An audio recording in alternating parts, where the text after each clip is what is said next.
Hey, when we vote.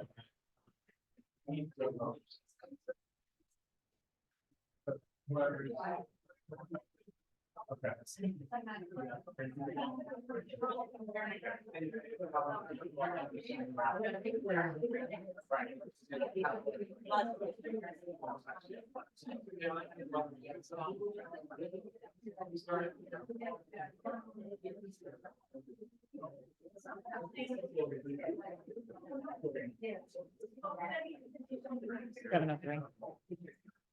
And then you want 2 minutes? Oh, sorry. So Deirdre, is there something for me to follow along? Yes, sorry.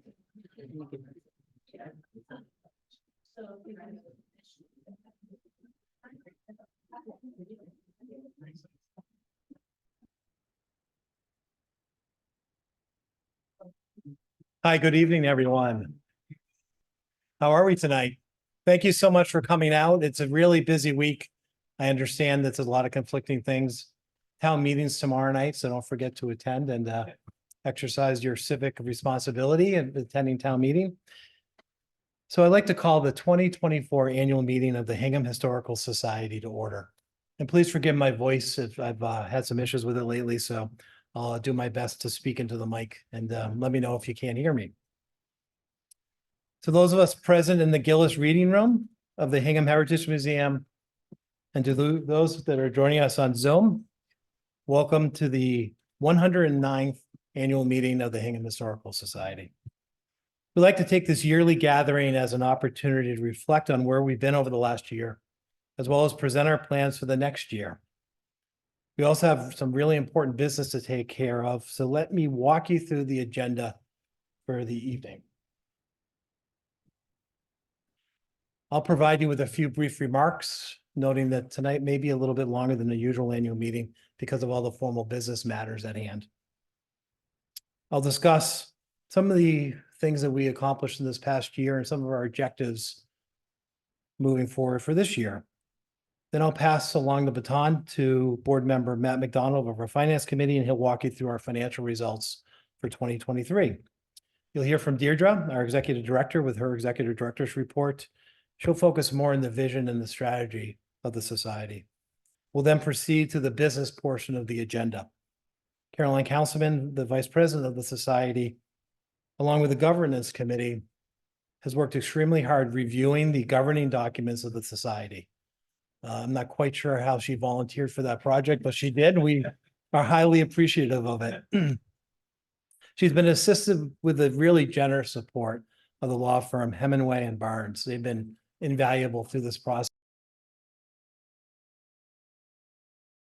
Society and helping us accomplish what we hope to finalize tonight. We really thank them greatly for their assistance as we look as the governing documents for the society, but we need your vote and approval this evening. We'll then move forward to introduce and elect the new officers and directors of the society. We'll have a chance to thank and say farewell to those directors leaving the board. We'll present 2 important achievement awards, then we'll adjourn so we can enjoy beverages and dessert following the meeting. Sound good? So the journey begins. And it really all does come back to the society's mission, is to collect, preserve, and interpret the rich and unique history of the town of Hingham. Our efforts in 2023 were, as they are in many years, closely tailored to our mission, with a focus on the care of our large and growing collection and archives in our 3 historic campuses. We have a commitment to providing education that is accessible to all of our constituencies and that is inclusive of all of Hingham's past.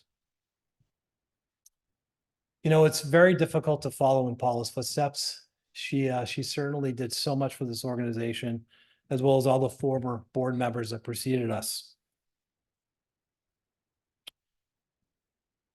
And we've worked really hard in continuing the momentum from the previous leaders of this organization. So I'll now touch on just a few of the accomplishments of the past year. I'm really proud that we can continue to be a vibrant and important part of the Hingham community. Through our events, our tours, our museums, we continue to be committed to be the organization providing leadership for so many things, including the approaching 250th anniversary of the American Revolution, known as Rev 250. You'll hear a lot more about this and all the events associated with it very soon. And believe it or not, the 250th anniversary of the founding of America is just in 2026, just 2 years away, less than 2 years away.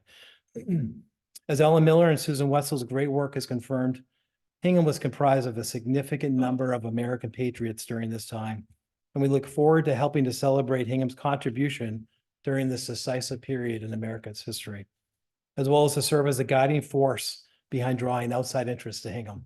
We really think we have a great opportunity of introducing Hingham to so many folks that have never really realized what an amazing history and town we live in.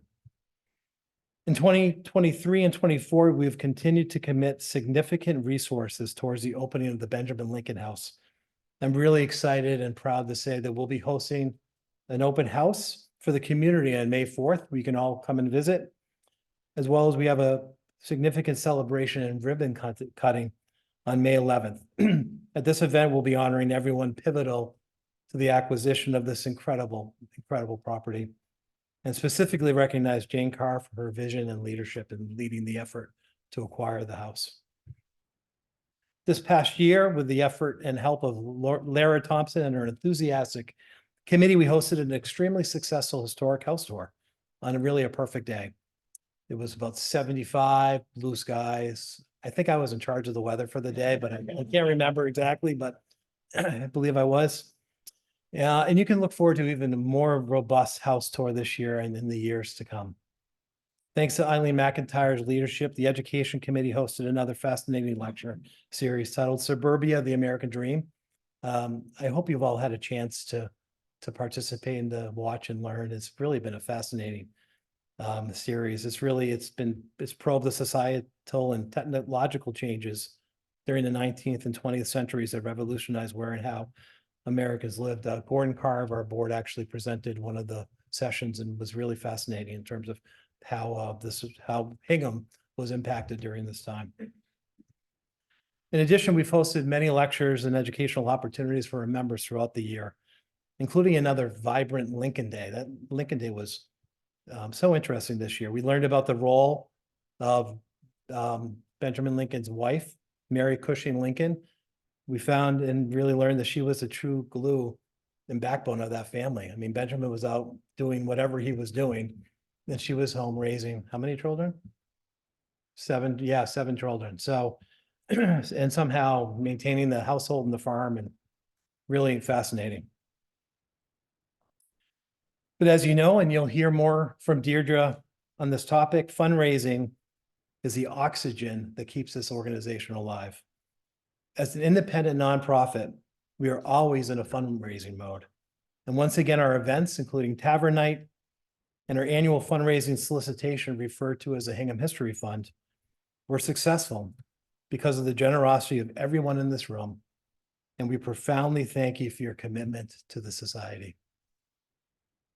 Thanks to our membership committee, we're in the process of reimagining what a membership to the Hingham Historical Society actually means, and the benefit one enjoys becoming a member and a leading donor to the society.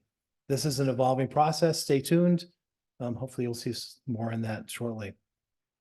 As I mentioned, we worked long and hard on the bylaws, the governing formality of the society. Caroline will go into much more detail on it. We're looking to modernize our articles of organization and the bylaws, and we're asking for your approval to make changes to those later tonight. In March, we held a board retreat, first one in about 4 or 5 years, I believe. We were focused on our vision for the society over the next 5 years. It was really an impactful day, a great day of camaraderie and exchanging ideas. And we're committed to the strategic planning process to continually move the society forward.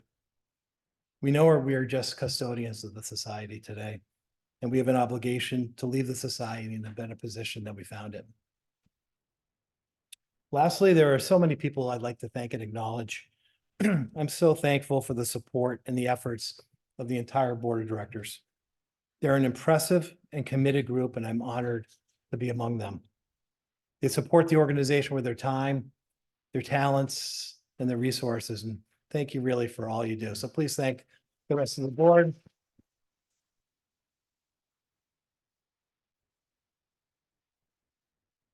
Thanks. I'd like to thank all the members of the society and everyone who has supported us. Again, we could not deliver our programs or services without your commitment and your help. So again, thank you to all you members. And lastly, and certainly not least, I'd like to thank the volunteers and the staff of the society, led tirelessly by Deirdre, our 2 other full-time staff members, Sarah and Max, who are in the room. Max just joined us this year as education manager, and we're thrilled to have him.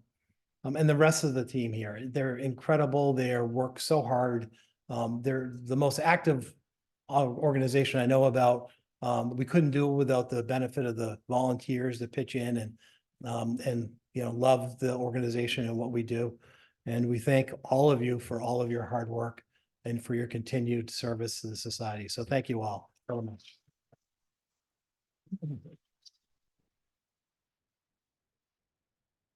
Before I turn this over to Matt McDonald, who'll give the finance report, I'm happy to answer any questions. Feel free not to ask if you prefer not to. Okay, great. With that being said, I will turn it over to Matt. Thank you.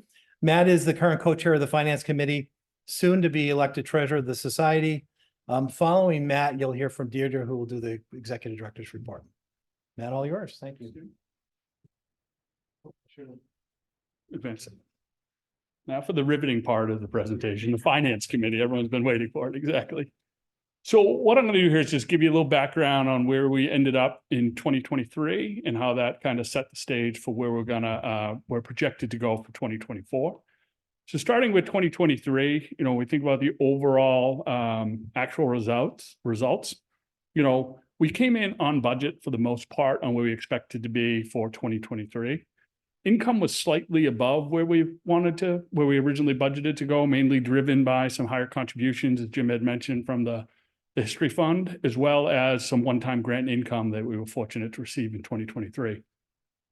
Expenditures, for the most part, in total, fell in line with the overall budget, but we did have a few increases that were planned for after the budget was set, where as Jim had mentioned, there was an increase in some staffing last year to help support the overall growth of the foundation and the initiatives and help run some of the events that we have that we're very much dependent upon, as well as some increased grant expense, right? We had additional income that came in, so we were fortunate to be able to provide a little bit more grant expense going out in 23.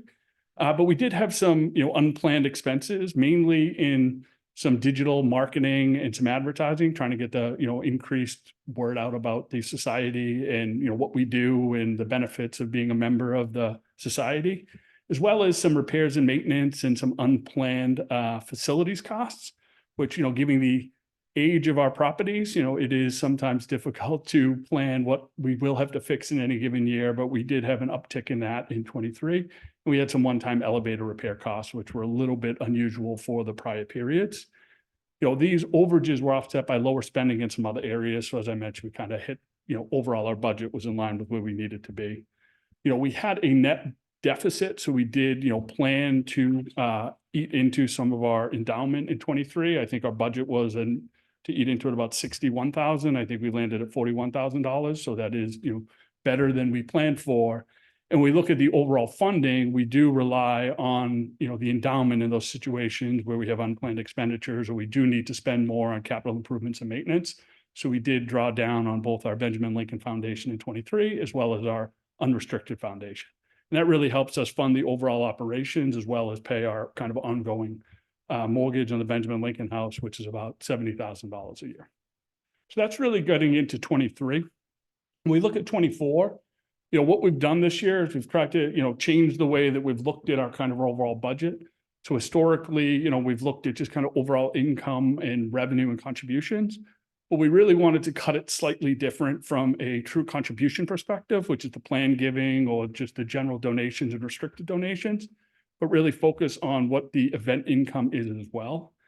Overall, you'll see in the budget compared to the 23 actual, like we have an uptick planned increase in the event spending for 2024. That's mainly driven by the new event that we're going to host, as Jim mentioned, in May for the opening of the Benjamin Lincoln House. So we have some more, targeted donations around that one-time event.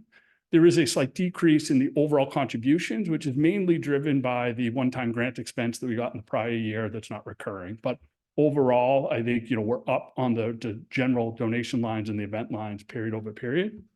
The one thing we do call out here, and it's rather important, and Jim mentioned it in his remarks, is we're very much dependent on fundraising.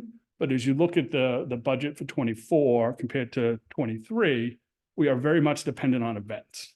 So in 2024, our contributions of income from net event contribution is about 33% of the overall income that we raise from the foundation. So our ability to really drive additional improvements and maintain the endowments that we have without having to eat into them are really dependent upon our ability to host these successful events and really depend on the members of the society to continue to be generous donors to the organization. So we very much appreciate that. When we look at the overall expenses, on the next slide, there's been some gives and takes in the overall detailed expense budgets, but I think from an overall perspective, we expect it to be down from a total expenditures. Really, that's coming from a couple different areas, mainly driven by the reduced planned maintenance and capital improvements, which were driven mainly by the Benjamin Lincoln House. And then a decrease in those one-time repair costs, elevators and things that were unexpected. You'll see in the budget here, those are offset by increases in the payroll and kind of the ongoing support for the society from a personnel perspective. That's not an increase in staffing. As Jim had mentioned, we made some new hires last year. So this budget has a full year spend on payroll for those employees that we hired in the prior year, and then general merit increases going forward. So overall, I think if you'll see, if I go back a slide here, that we're looking to go from, a negative $41,000 in our 23 actual to actually increasing that to a positive growth of about $52,000. So that's really driven by a lot of the different movements within the process. And the other things that we just note here, we do have some planned drawdowns on the Benjamin Lincoln House endowment as well as the unrestricted endowment, but that's really dependent upon how the year comes in. If we don't need to draw down on those, we will not. As you'll see in this, there's a slight decrease in the Benjamin Lincoln House endowment from the prior period, mainly due to the reduced expenditures. So overall, I think we're in a good financial situation, right? We do still have about, I think it's $2 million in overall cash and liquidity, mainly from half of that unrestricted funds and half of it in the Benjamin Lincoln restricted funds. But the one thing we do point out here, we do have that ongoing mortgage obligation on the Benjamin Lincoln House, which is about $70,000 a year that what's that? The Heritage Museum. Yeah. Sorry. Yeah. Sorry. Wrong direction. Yeah. Sorry. That about $70,000 a year that runs out through 2035. So that's probably our biggest ongoing financial liability that we manage as part of the overall contributions. So that's it for the finance update. I'm happy to take any questions if anyone has them. Nope. Okay. I guess oh, yeah. Oh.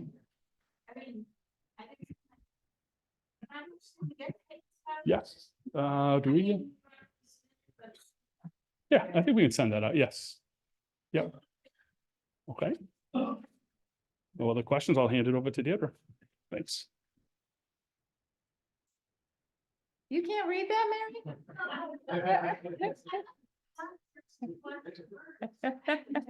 Oh, well, that's a good reason. Thank you, Matt, so much. I really thank you so much. Matt has been an incredible asset to our finance committee, and we're very grateful for him stepping into the role of treasurer and helping us out. And thank you, Jim. Well, welcome everybody. What a great crowd to see here at the annual meeting. My name is Deirdre Anderson. I serve as the executive director. And I always think about the annual meeting, the state of the society. And when I think about the state of the society, that's the report you want, right? Okay. I always think of the president and the state of the union and whoever's saying the state of our union is strong. Well, guess what? I have a 3-part message tonight. The state of our society is strong and it is vulnerable. And the time is now. So those are the 3 words I want you to remember tonight. Strong, vulnerable, now. What does that mean? Since I came on board 6 years ago, you have helped us grow our organization substantially. New people, new building, and we did not borrow for that growth. In the last 5 years, as Matt alluded to, our operating revenue has increased 33%, in fact. That's good news. In 2023, that's a testament to your philanthropy, popular events like Tavern Night, the return of the Historic House Tour, an excellent lecture series, and tours, year-round tours of Old Ordinary, our yellow-jacketed walking tours, and wait for it, the big 23 highlight, the yellow history cart. So we are strong and we are vulnerable. In that last year, like the year before, our expenses, or I've been told to say our investments increased. Staff, always our greatest investment, expanded. We added full and part-time staff. Hello, Max. Hello, Chloe. We spent a lot on our beautiful properties here at the Heritage Museum and the Benjamin Lincoln House. All sound and well thought out investments and expensive. Plus, we are still paying off the loan that was taken out to finish the renovation of this museum. Our endowment, while it has grown in the last 5 years, needs to be bigger, 5 times bigger. So remember 3 parts: strong, vulnerable, now. What do I mean by now? This moment, we are on the eve of the world commemorating the 250th anniversary of the American Revolution. And in 2026, America's 250th. I've been saying lately, it's a good time to be focused on American history, and it truly is. Our time is now. This time next year, our friends in Lexington and Concord will have commemorated April 19th, 2025, the 250th anniversary of the shot heard around the world. They will have welcomed the president, former presidents, and representatives from the British Crown. Celebrating American history is now, and we have the component parts. We are ready. We literally are opening a new museum focused on the American Revolution. Benjamin Lincoln House is Massachusetts' newest house museum. We are the what's new for 2025 and 2026. We've aligned staff to key roles, maintain our annual event and program schedule, manage our collections and research requests, manage membership, acknowledge gifts, manage our facility, lead tours and field trips, engage our guests, promote it everywhere. This investment in time, in staff, frees me up to fundraise. In other words, work to grow our endowment. And we have you, our membership. You are part of the membership group that has doubled in the last 5 years and have helped to grow this organization that is bigger than me and is on the cusp of a huge step. It was a committee of members who sought out and nominated the directors you will elect this evening. Every time I read the bio sheet, I just say, wow. One already texted me a photo of the competition this weekend, AKA their visit to another history museum. It is members who secured our pro bono, fabulous legal counsel from Hemingway and Barnes and led the non-lawyer governance committee through the very important process of updating our governance documents. It is members in the society who wrote a directory on revolutionary patriots in Hingham that every other community wishes they had going into the next few years. It is members that help us work with local schools to dramatically expand our field trips beyond 5th grade. We're now 2nd, 3rd, 8th, and 11th, and literally every Hingham school has visited us. It's members that have analyzed and programmed into a database the 1776 census, so we know not only where these revolutionary patriots lived, literally what houses they lived in, but who else lived there with them, free and enslaved. This history work literally gives us cutting-edge content as we go into the now, 2025 and 2026. It is members who enthusiastically give tours to the Old Ordinary and the Benjamin Lincoln House, or who organize their own networks for private group tours. It's members who on their daily constitutional, and I'm talking about you, Kevin Flaherty, keep tabs on our properties, keep an eye out, who wind our clocks. It's members who will greet our guests at our lecture series next year, kicking off with Pulitzer Prize finalist Mary Beth Norton. It's members who will open their homes again on the historic house tour so the world sees that modern life can coexist in an 18th century structure. We will equip homeowners, even the most uninterested history student, with details about who lived in their house before them, given the work of our members. It's members who are helping me finesse a strategic vision into a strategic plan, facilitating a board retreat, planning a staff and membership visioning workshop. You will hear more about our strategic plan this year, a North Star that will guide this organization into the next decade. The strategic plan will look beyond the critical commemorative years of 25 and 26, but it will be deeply informed by them, namely our ability to dynamically and successfully operate 3 museums, growing tourism, and keeping our popular schedule of events. So again, I emphasize now, strong, vulnerable, now. Thank you for being members. Engaged to attend this annual meeting, engaged to give of your time. As members, you will amplify the Hingham Historical Society's efforts in this generational commemoration. Please talk up Rev 250, talk up America's 250th, get people to tours, properties, our events. In experiencing Hingham history, our visitors will experience American history, and it is against the power of remembering this country's founding and America's 250th that we will raise important and critical support. The key to turn vulnerability into strength is for you and me with your support leading this is for your support to lead me in this fundraising moment in Hingham and critically beyond Hingham against the backdrop of Rev 250 and America's 250th. I thank you in advance. The Hingham Historical Society will continue to grow and secure itself financially by generating support because we successfully share American history through the lens of Hingham history. Every year, I'm blown away with some new detail I've learned, and in 2023, it was this.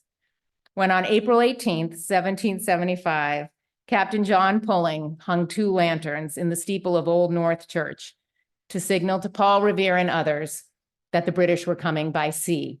He returned to his wife, Sarah Thaxter, who was from, you guessed it, Hingham.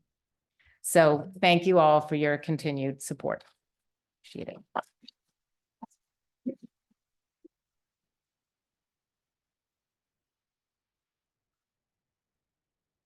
Now you see why I chose to go first. Tough act to follow. So now we'll begin the business component of the meeting. I know that's why you're all here this evening. As a reminder of how the society governs itself, we're a Massachusetts nonprofit corporation whose dues-paying members are responsible for electing the officers and directors who govern the organization. The membership also has to approve changes to our governing documents as needed. As I mentioned, we've undergone a review of these documents. Caroline Councilman, along with the governance committee of the board, led this project, and she'll review the changes that we are suggesting. Following her presentation, I'll then formally ask for your approval. Caroline.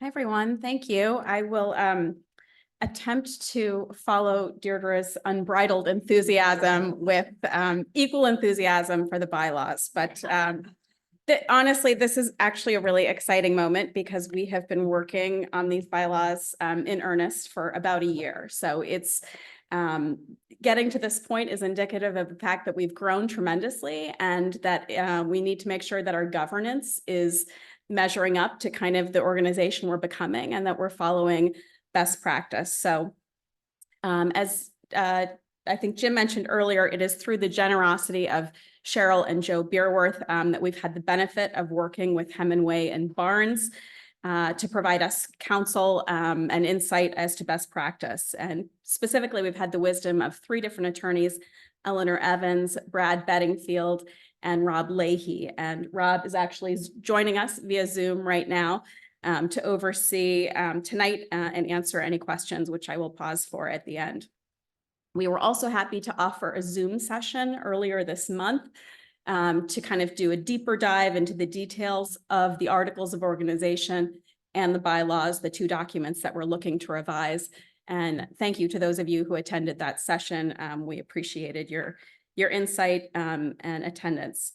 So I am going to briefly highlight the changes. It's sort of a speed dating version, if you will, of what we've done to the articles of organization and to our bylaws. So I'll start with our articles of organization. Our articles of organization are the document that currently sits with the Secretary of the Commonwealth's office. And that document that exists right now is from 1914. And it is charming and it is sweet and it's sentimental, but unfortunately not really reflective of the work that we do today. And so it kind of became incumbent upon us that we really needed to update it, not just to be more reflective of what we do, but also to contain required language by the state, basically. So it was 2 parts. And specifically, you'll see here, some of the language contemplates, should the society ever dissolve, how would we go about that process? What would be the dissolution of assets? So those were requirements. And it also offers a provision that limits our officers and directors' liability to the corporation and its members if there were a breach of duty of care or certain circumstances. So that's the articles of organization. Basically, in a nutshell, the updates there are rather a little bit simpler than the bylaws, I would say. So I'm going to move to the bylaws next, and then we can talk about questions at the end. So we started with our existing bylaws, which are what governs us here tonight. And it became clear as we reviewed the bylaws and attempted to redline them, and it was the suggestion of council that really the changes that we wanted to make to the bylaws were too numerous for us to actually just redline and amend. So we decided to, at their suggestion, start with a new template that they suggested that organizations and nonprofits similar to ours use. We use that kind of as our starting point and then customized it as needed for the society. We drafted it to be as general as possible so that it would give us flexibility to handle things in committee charters and through board resolutions. Our existing bylaws can be very specific as it relates to committees, dates, the work that has to be done. And as we're growing, we're realizing that, we need more ad hoc committees change, dates change, and we need to be more nimble to meet the needs of the society. We've also combined governance and nominating into one committee to streamline those efforts and, harness resources because essentially they're working in tandem. We've also looked to change the title from board president and vice president to board chair and vice chair to be more reflective of those roles and to also create more distinction between the role of the executive director, our lead staff member, versus the role of what board leadership does. Also includes some new and updated indemnification language to reflect mandatory indemnification of officers and directors, and then discretionary indemnification for specific employees and staff as needed. We also provided some clarification on officer terms and more opportunities for continued involvement of officers after their term. So that's a very condensed version of the work that we've done for a year. But we are hopeful that we'll take a vote tonight and that we can move forward on these governance docs, because it's so important really for us to have documents that reflect the work we do and how we do them. But I will pause for any questions. If anyone has specific questions on elements of either the articles of organization or the new bylaws, I'm happy to address them, and Rob, I'm sure, can as well. No? All right. So I will let Jim move us into the voting process. So thank you, appreciate it.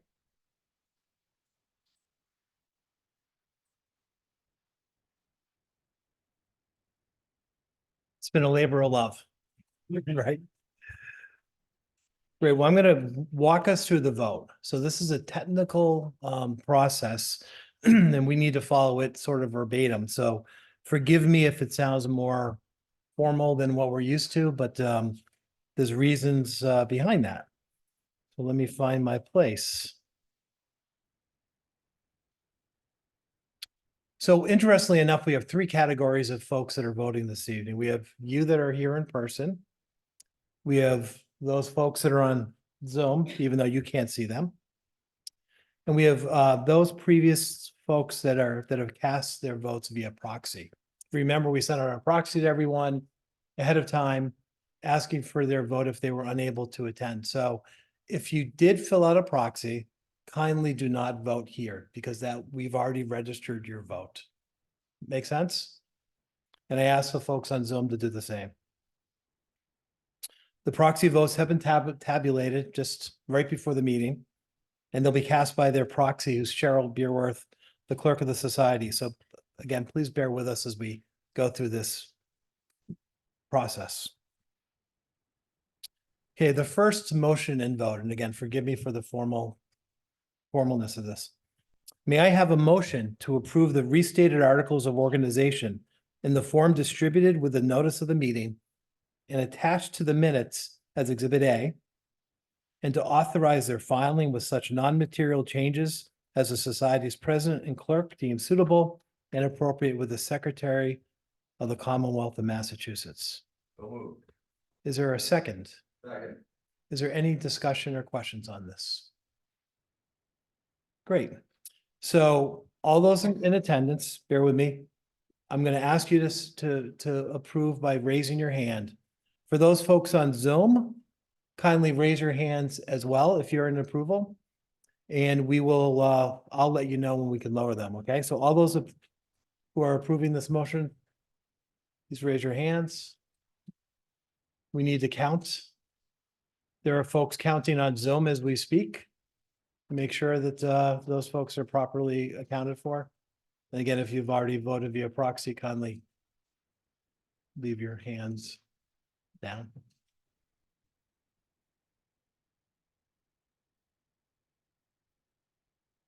We good? Great. Great, thank you. All those opposed, please raise your hands. Perfect. All those abstain, please say abstain and raise your hand. I now turn to the proxy holder, Cheryl Beerworth. Kindly report the number of voters in favor of the restated articles, the number opposed, and any abstention. As proxy holder, I am hereby casting my vote for the restated articles as follows. 242 in favor, 0 opposed, 0 abstentions. Great. Thank you so much for those folks on Zoom. If you couldn't hear it, 242 voted in favor via proxy. No folks voted against or abstained. We'll move on to the second motion and vote. I'll accept the motion to approve and adopt as the bylaws of the society, the amended and restated bylaws in the form distributed with the notice of the meeting and attached as Exhibit B to the meeting minutes. Do I have a second? Second. Thank you. Do I have any questions? Okay, similarly, if you've already voted, kindly keep your hands down. All those in favor, in attendance, please raise your hand. Those on Zoom, do the same.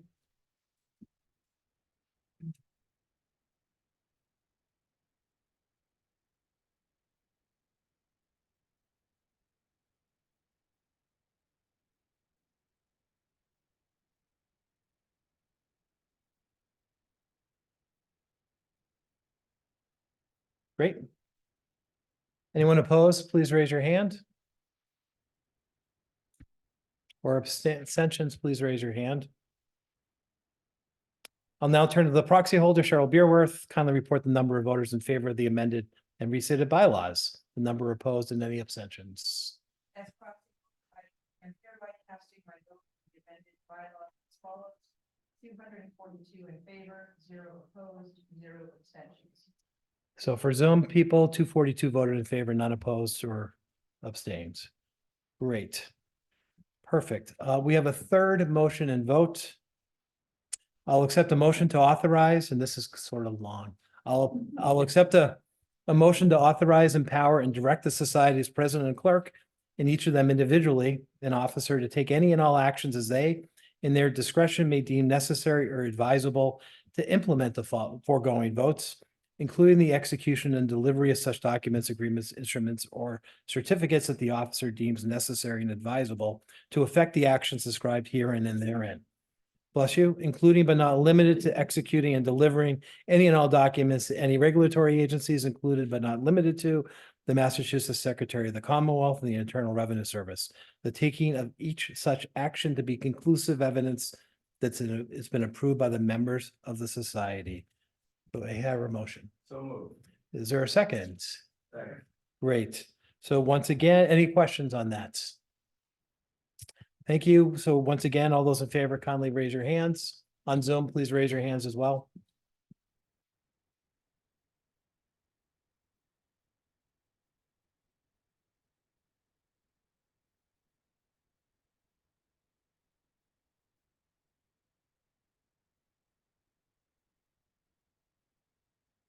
Thank you very much. Any opposed, please raise your hands.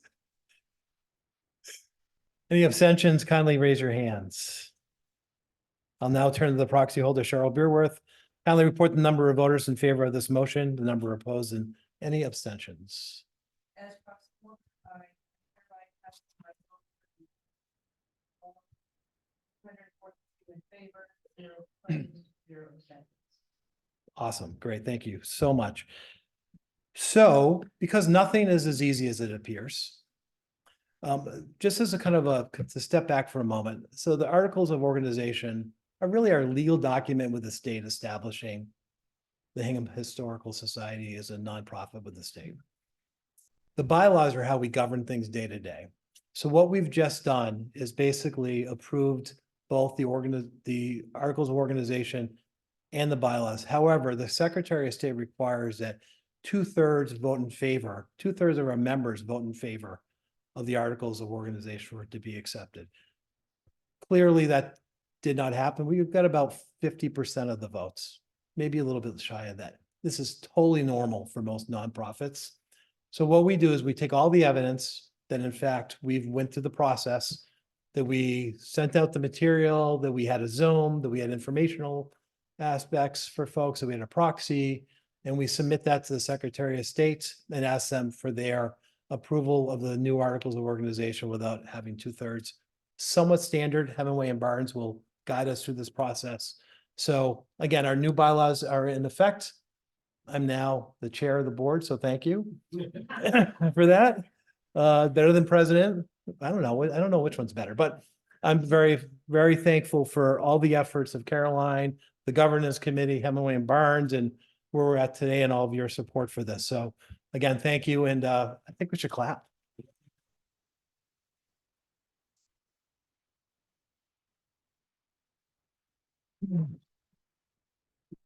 Mr. Reardon. Those take effect prior to the Secretary of the Commonwealth accepting the residents if you do that. The articles of organization were still under the same guidelines until they accept it. However, that is, again, the governing document of the society. The way we run things day to day are the bylaws. So the good news is that we're able to run the society under the new bylaws. And really, none of us really will notice a difference when they're approved. So the bylaws approves a 50 more than majority vote in person. 2/3 right, 2/3 in person. So we've exceeded that. I'm sorry. Thank you, Caroline. Any other questions on that? So yes, that was 110 years in the making. So thank you. That was exciting.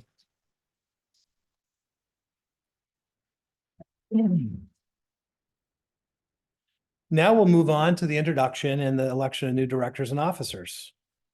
Let me pass this. Oops. Here we go. I'm always fascinated at that. I gotta start growing my mustache. I got a lot of work to do. Yeah, that's impressive. So now we'll move on to the election of new directors and officers. The candidate slate for officers and directors are developed by a nominating committee comprised of current directors, former directors, and members of the society at large. A big thank you to our 2023 and 2024 nominating committee chaired by Erin Whitmore. Erin, thank you so much.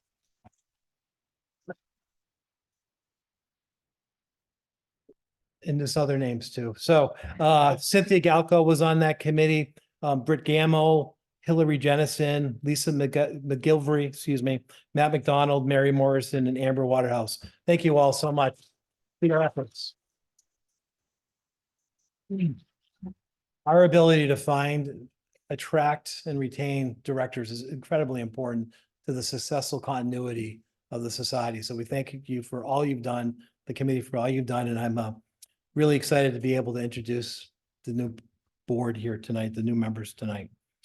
The nominating committee presented a slate of officers and directors at our February board meeting where it was unanimously voted to place their names into nomination.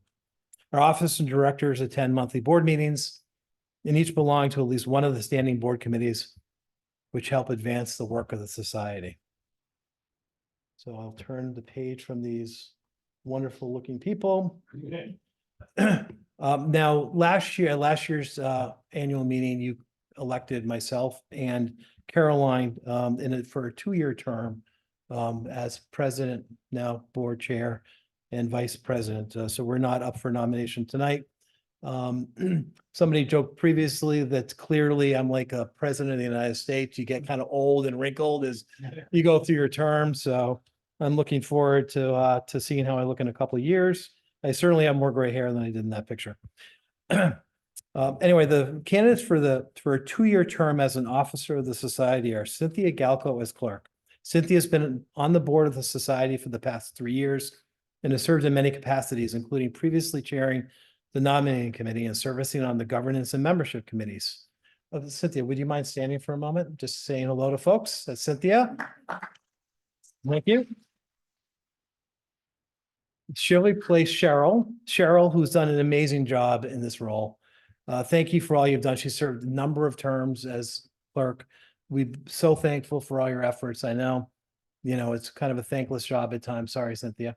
And, but, fortunately, we've been, so blessed to have Cheryl in that role, and we're very excited to have Cynthia taking over.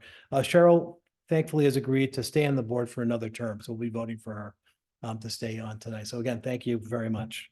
Matt McDonald, Treasurer. You heard from Matt previously tonight. Matt joined the board at last year's annual meeting.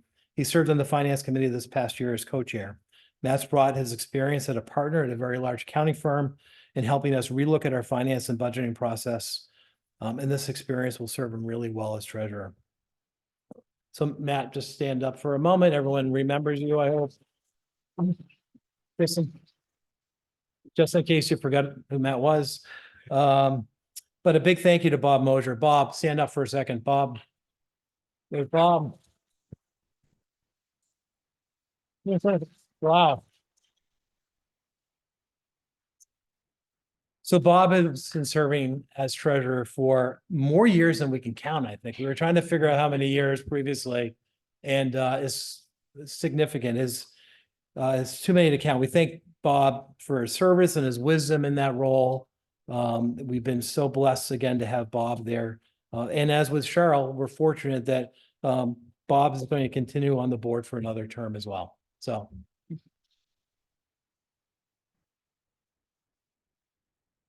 now it is time to take a vote. So I'll accept the motion to elect Cynthia Galco clerk and Matt McDonald treasurer, each to hold office for 2 years from the close of the meeting tonight until the close of the second subsequent annual meeting of the members, so 2 years, and until their successor is chosen and qualified, subject to in accordance with the bylaws of the society. Do I have a second? Any discussion? All in favor, please raise your hand. If you're on Zoom, kindly raise your hand. If you voted on your proxy, please don't raise your hand.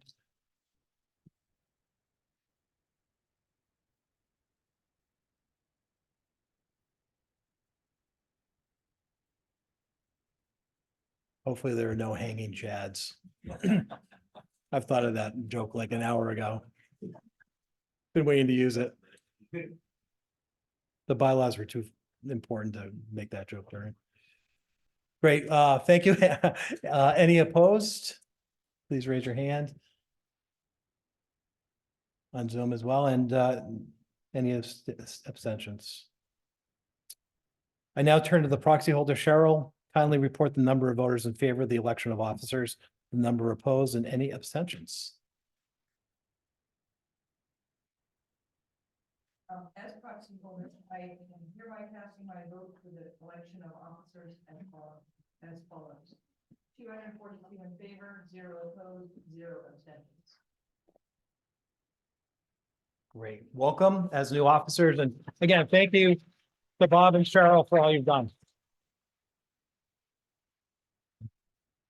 As for directors, we've nominated 8 directors, 3 returning for a second 3-year term and 5 brand new joining for a first 3-year term.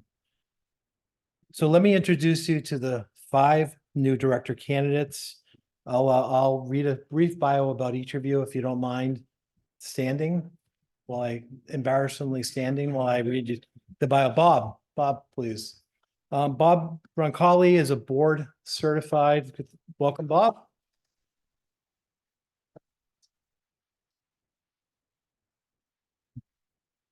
Bob's a board certified anesthesiologist, having practiced at Beth Israel Hospital and South Shore Hospital. At South Shore Hospital, he chaired the credentials committee, was elected president of the medical staff, was a member of the board. In retirement, he has taught at Holly Hill Farm and is a lifetime master gardener. Bob and his wife Joan have lived in Hingham for over 40 years and raised their 2 sons here. Thank you, Bob. Eileen Pine. Eileen was a 23-year veteran of Fidelity, retiring in 2015 as Executive Vice President of Corporate Human Resources and the executive in charge of Fidelity's Compensation Committee.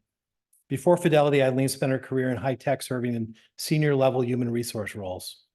Eileen serves on the board of the Greater Boston Food Bank and is vice chair of its Compensation Committee.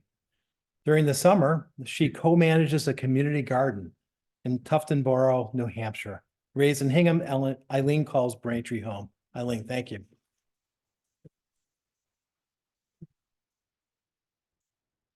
Gardening. Christine Maglione. Christine, welcome. Christine Maglione Beniers has called Hingham her home since 1993. Oh, thank you. She's married to Bob Beniers and has 3 grown children. Christine's an attorney specializing in employment and business litigation and is a partner at the law firm of Harrington, Rice and Maglione here in Hingham. In addition to her legal background, Christine has an extensive performing arts background. She performed on Broadway, in touring companies, and in regional theaters around the country, and has shared her passion with many while teaching drama, music, and dance at Derby Academy. Welcome, Christine.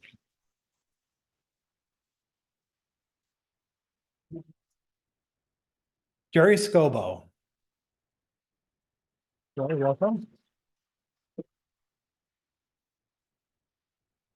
Jerry's a native of Syracuse, New York, and a retired Coast Guard officer, having served 20 years on active duty. Upon transitioning to the private sector, Jerry worked in the undersea robotics industry and eventually launched his own robotics company, which was acquired by Underhill Industries in 2022. He currently advises startups focused on blue tech and national security markets. Jerry, his wife Seema, and 2 sons and a daughter have lived in Hingham since 2011. Welcome, Jerry.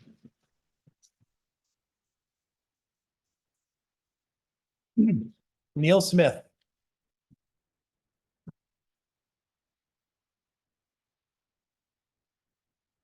Neil's expertise excites me. You'll see why in a moment. Neil's an attorney with over 20 years experience and is currently a partner at K&L Gates, where he heads the firm's white collar defense and investigations practice group. Neil's been active in the Hingham community as a youth sports coach and a volunteer with the Hingham Historical Society.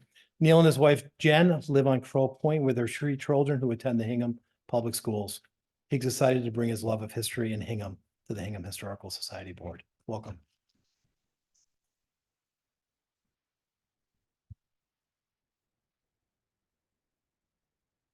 Great. Let me go back to the vote. We'll take a vote here.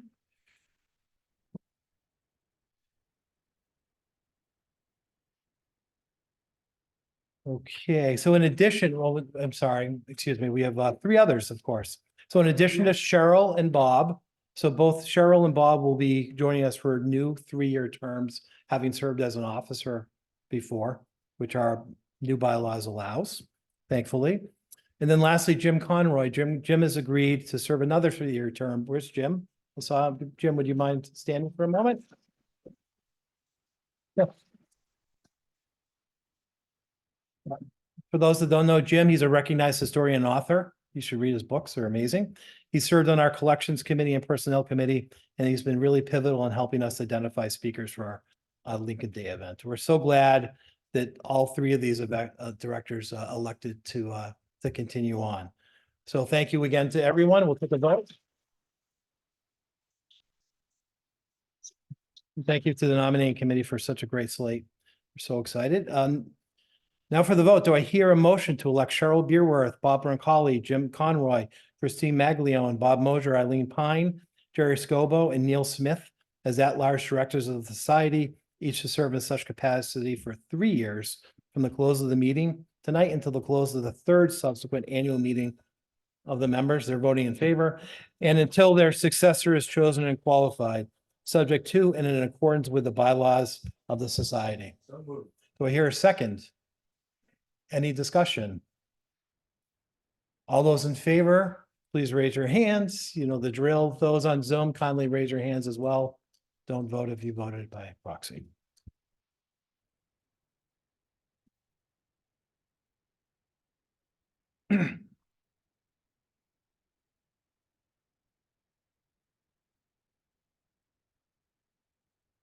Great. Any you can drop your hands. Thank you. Anyone opposed, please raise your hands. I'll take your names down just in case. And anyone abstained, please raise your hand. Great. Pass. Thank you so much. Welcome to our new board members.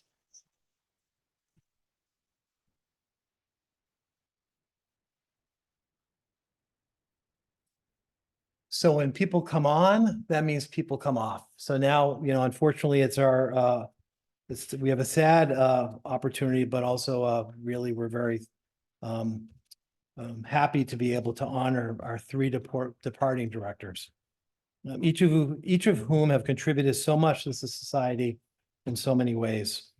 We thank them for their contributions, and we have a token of appreciation that we'll present to them this evening. Yes, Cheryl. Oh. Yes, I'm sorry.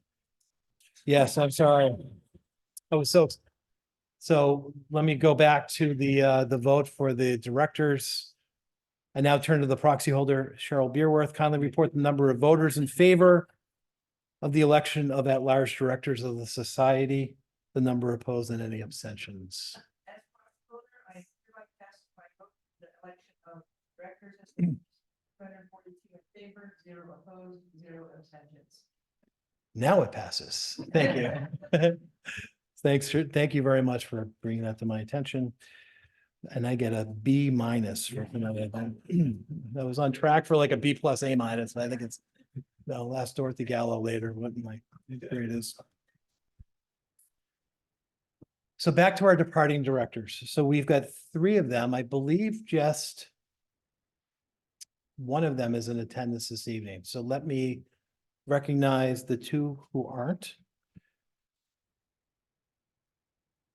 It's hard to put in the words the impact that the 3 of these directors have had on the society. I'll say a few words about each of them, but their impact has really been significant, and we'll miss their leadership and their counsel. Gary Tondorf Dick. Gary served the society for the last 6 years, bringing with him his knowledge and experience as an architect and as a long-term member of the planning board, the Hingham Historical Commission, the zoning board, and the Hingham Militia, among many others. He served as a member of the society's facilities committee, and his knowledge of historic preservation and guidance on facility considerations will be very much missed. Thank you, Gary. Lower left-hand corner, for all you've done. You'll be missed. Thanks, Gary, please.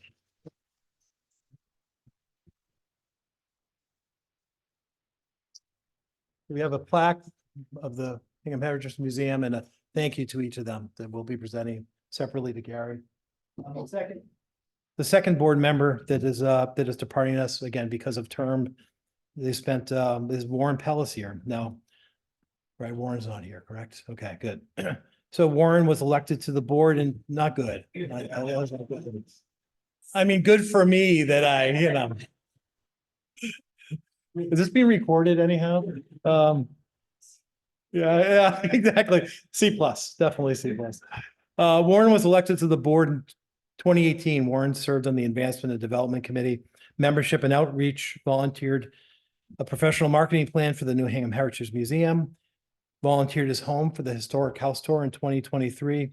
He initiated the Hingham Civic Association with the Hingham Historical Society as an organizer. He started the Realtor Roundtable. Warren's done also so much in the community. He previously served as a president of the Hingham Sports Partnership, and he's a founding member and leader of the South Shore SNAP program, which is an incredible, inspirational nonprofit providing athletic and recreation activities for children and young adults with different abilities and special needs. Thank you, Warren, for all you've done. Again, you'll be missed. Your leadership and guidance will certainly be missed, but we wish you the best in the future. So thank you, Warren.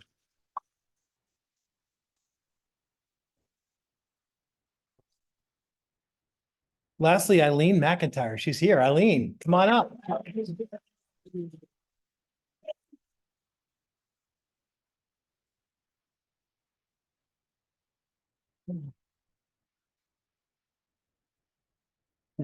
get to share the spotlight with James Taylor. Eileen, what can be said about Eileen? Seriously. She calls herself an amateur historian, I believe, but she's way more than that, by the way. She was elected to the board in 2018. She served on the Education Committee and the Executive Committee. Prior to joining the board, she helped to create the Google map of Hingham history, which is available on our website. She was a driving force behind Hingham History Maker events, most recently honoring the Gordon Building Movers. Whoever attended, that was an amazing, amazing event. It really was. You know, the depths of her research and the way she presented it made it sound so simple, easy, the way that she researched it, but we know it took her hundreds of hours, and it's just so appreciated all your hard work, and it was so recognized.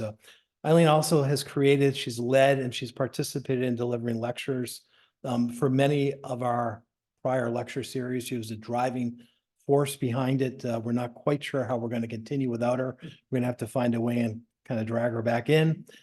She's a frequent blog contributor and drove Hingham's participation in the Irish Heritage Tour. Again, we're not quite sure what we're going to do without you, but thank you for everything.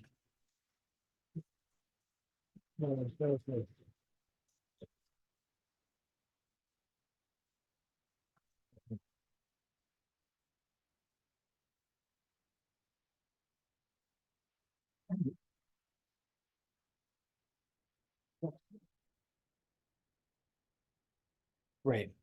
Okay, so we're not done presenting and recognizing important people in the community. So with that, I will turn the meeting over to Deirdre, and she'll present two important awards. So in recognition awards. Thank you. I still give you a B, Jim. I know. We rehearsed, we did rehearse. Well, thank you. This is the final portion of our annual meeting, and a very, very important one. Annually, the Hingham Historical Society awards 2 awards, one for historic preservation and one for volunteerism. The Historic Preservation Award is called the W. Bradford Sprout Jr. Award, Architectural Preservation Award. And for those of you who joined us last year, you might have heard from W. Bradford Sprout's daughter, Sally Lovett. And this is a fabulous photograph of him. And we have been making this award at the Hingham Historical Society for over 20 years. And the 2024 Bradford Sprout Jr. Award for Historic Preservation is enthusiastically presented this evening to the team behind the restoration of 8 Pond Street in Hingham Center. Originally the home of Hingham patriots, Ebenezer Lincoln and his 2 sons, Ebenezer and Thomas, both of whom served in the War of Independence. How do I know this? Thank you, Miller and Wetzel and Bagger and Verdalis, who helped us put all these pieces together. And in that cape in the center of Hingham, young Ebenezer served in the War of Independence at age 14. So this fabulous cape, which prior to going on sale, was totally flooded by broken pipes. And the homeowners, Bridget and Bob Minikis, who sadly are traveling tonight and cannot be with us, walked through with their architect, Christopher Diorsi of Campbell Smith Architects, who joins us this evening. And Christopher said, yes, this is absolutely worth saving. Thank you, Christopher. Christopher, so tonight we honor the homeowners, the architect, and the team that built this beautiful restoration. Wilcox Corporation, represented tonight by Lee Wilcox, who's in the back of the room. Hello, Lee.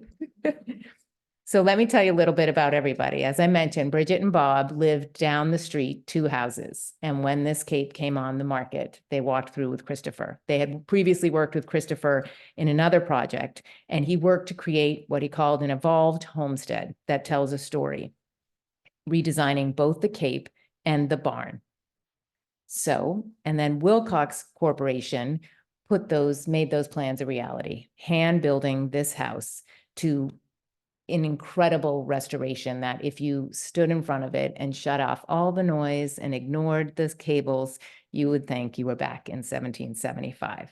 So tonight, we proudly present the 2024 W. Bradford Sprout Jr. Award for Architectural Preservation to Bridget and Bob Minikis, Christopher D'Orsay of Campbell Smith Architects, and Lee Wilcox representing Wilcox Corporation. So come on up.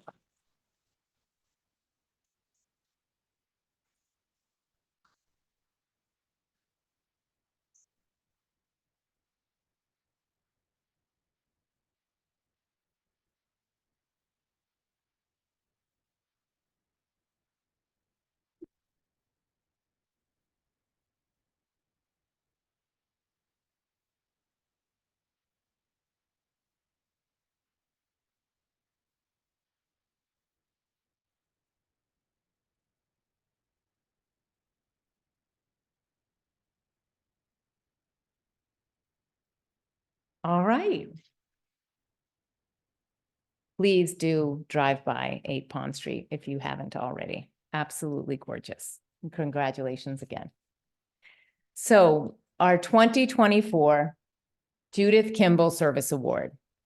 Many of you who came last year heard from Judith's, the late Judith Kimball's brother, Kim Kimball, about Judith, who unbelievably donated so much of her time to this organization in the 20th century. This is her in Hingham, England, on one of the many pilgrimages Hingham citizens did to Hingham, England. We're bringing it back. Absolutely. Just wait. We're bringing it back.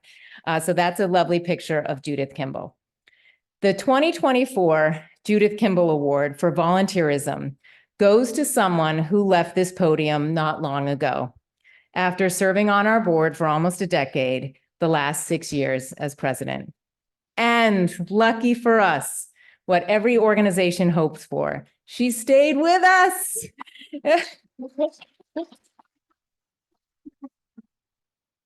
It has been an absolute joy to see Paula Bagger, free of governance responsibilities, doing what she loves best, with a sparkle in her eye and a tilt to her voice, researching in the archives. In this past year alone, she not only has continued her groundbreaking research on Prince Dima, but dug deep, and I mean deep, into the 1776 census. She is the member I was referring to when she and her husband, Jim, built the database. Don't take my word for it. Wait till you see what we will affectionately call, or I will, the Bagger binders. When you see this 420-page document of the unbelievable number of houses that were here in 1776 and who was in those homes. We can sort it, we can resort it, it's just an incredible gift that will serve this organization well into the future, and the timing could not be better. But don't take my word for it, because you all know my love for Paula. Many of you who heard her when we gave her a farewell celebration last year. Listen to what Ellen and Eileen, two remarkable volunteers in their own right, had to say. And this is from Eileen. I suspect that Paula is unaware of how individuals she works with are forever changed for the better. Her wise counsel and resilient leadership, as well as her willingness to lend her expertise and collaborate to get something accomplished, are characteristics we can all learn from. I know I have. Congratulations from Eileen. This is from Ellen. She is a dedicated and extraordinary researcher, but also extraordinarily self-effacing. She will tell you she is poking around on something, and the next thing you know, she has documented the provenance of our paintings by Prince Dima and the stories behind them, produced an extensively researched database on people of color there she is, people of color associated with Hingham, and made inferences, and most recently is attempting to identify the people in each household in the 1776 census, and where possible, the precise homes they lived in, even where not currently extant. She is always poking around our collections. When other people might be reading novels, she is reading documents. Her presence in collections records is everywhere, in careful descriptions, in remarks, needs further research, and in links to the people who owned them, are mentioned in them, or donated them, are made. And when we say this is we have a database of over 22,000 objects, and truly her comments are in all of those. And so you'll see PMB, PMB. And in links to the people who own them. She even brings in her family. Many of our objects have been beautifully photographed by Jim Verdalis. So thank you, Jim. As busy as she is, and given the commute now between here and Vermont, she classically said the other day, as always, you should keep me in the back pocket in case you need a tour covered. Thank you, from Ellen. So please join me in congratulating self-effacing Paula Bagger for our 2024 Judith Kimball Volunteer of the Year.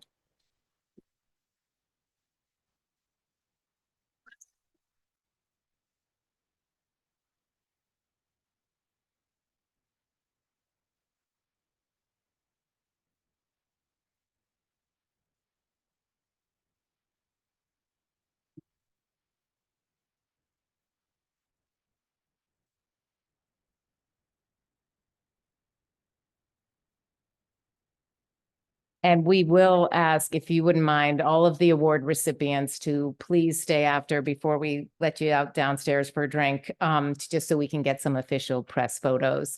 And new directors and departing directors, we will also capture your photographs. It's okay downstairs.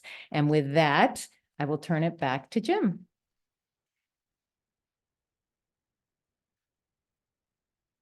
Thank you so much. Before we adjourn, I'd just like to thank the team here at the society, Sarah, Kristen, Max, Chloe, everyone, for putting tonight together. You know, this just doesn't, you don't do this and it just happens. It's a lot of work, and I really appreciate all the time and effort you've all spent. So thank them.